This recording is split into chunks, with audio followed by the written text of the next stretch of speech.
Following controversies and issues regarding confidential and intelligence fund of various government agencies, Budget Department reveals 16% decline in these funds under the proposed General Appropriations Act for 2025. Mia Layagin has the top story. The Department of Budget and Management revealed that the confidential and intelligence funds for various government agencies under the proposed national budget in 2025 is only set at more than 10 billion pesos.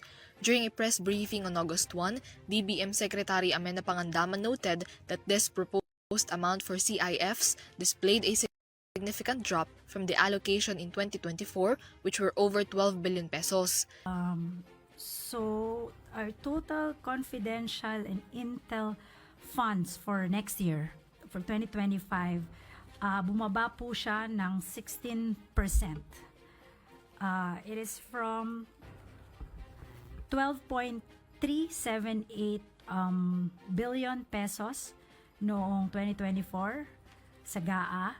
And then now, yung proposal po namin, it's only 10,286,000,091.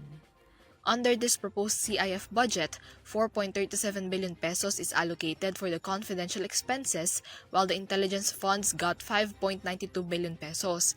The submitted CIF proposal under the national budget is still lower compared to the total CIF budget proposal from various agencies that DBM received, which is about 11.39 billion pesos in total. Following this, Pangandaman revealed proposed CIF funds under some of the major government agencies for 2025. Department of Interior and Local Government, nakareceive po ng 906.6 million pesos. It's between the Office of the Secretary and the Philippine National Police. Department of Justice with 579.4 million pesos. Divided among the Office of the Secretary, Bureau of Immigration, National Bureau of Investigation, Office of the Solicitor General. We also have the Office of the President with 4.5 billion pesos. Department of Defense, 1.8 billion pesos, of which 147 million sa Office of the Secretary. And then ang Armed Forces of the Philippines po is 1.7 billion pesos. Meron din po ang DSWD but very little amount, 18 million pesos. Department of Transportation, 405 million pesos. Other executive offices, 1.8 billion pesos. Kasama po dyan ang Anti-Money Laundering Council with 7.5 million pesos.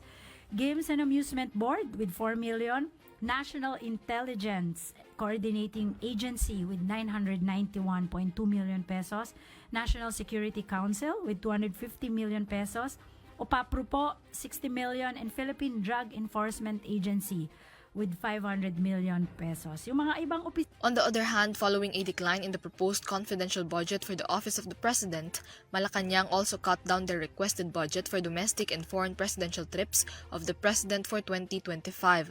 According to Pangandaman, under the proposed 2025 National Expenditure Program, the presidential trips and travel expenses of the President has an allocation of 1.054 billion pesos. Ang Office of the President, 1.054. Okay.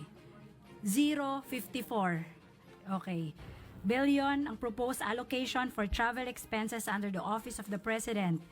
It is 94 million or 8%. It's a 94 million or 8% decrease compared to 1.148 billion allocation in the 2024 General Appropriations Act. The Budget Department Secretary attributed this 8% lower travel budget to the lesser domestic and foreign trips proposed by the office for year 2025. Despite slight cut in the travel budget of the President for 2025, Pangandaman is confident that this will not heavily impact the economic objectives, engagements, and investments brought about by the presidential trips. Yes po, definitely. Parang na-explain ko naman po dati, together also with DTI and kami rin po sa economic team, we still continue to go out and parang kumbaga we market the Philippines as an investment destination. Tuloy-tuloy po yan. Samantalang yung iba po, may mga napirmahan na po ng mga memorandum of understanding and agreement ng ating presidente. Kailangan pa rin po, meron din pa pong follow-ups itong mga ito para to ensure na makarating nga itong mga investments na kalap natin ng mga nakaraang taon. Meanwhile, the Office of the Vice President do not have a CIF allocation for 2025 as Pangandaman noted that there has been no request of CIF budget from the said office. It can be recalled that the confidential intelligence funds for the OVP in 2023 was reallocated to agencies protecting the West Philippine Sea following a controversial transfer of 125 million pesos from the Office of the President to the OVP. This is Mia Layagin for EuroTV News.